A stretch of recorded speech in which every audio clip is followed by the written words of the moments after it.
Hello అండి. మన ఉరుకుల పరుగుల జీవితంలో కొన్ని కర్రీస్‌కి ఒక ప్రత్యేకమైన స్థానం ఉంటుంది. ప్రత్యేకమైన స్థానం అని ఎందుకంటున్నానంటే, మార్నింగ్ లంచ్ బాక్సుల్లోకి కొన్ని గ్రేవీతో చేసే కర్రీస్ చాలా లేట్ అవుతాయని మనం పక్కన పెట్టేస్తూ ఉంటాం గదా! అందులో ఒకటే ఈ క్యాప్సికమ్ కర్రీ.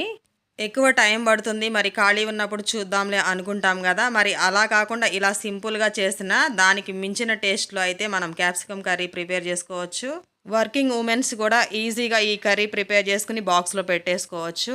మరి దీని ప్రాసెస్‌లోకొస్తే దీని టేస్ట్‌ని డబల్ చేయడానికి గుప్పుడు పుట్నాల పప్పు, 7, 8 ఎండుమిరపకాయలు, 1 టేబుల్ స్పూన్ జీలకర్ర, 2 వెల్లుల్లి రెమ్మలు వేసి గ్రైండ్ చేయండి కొంచెం బరకగా.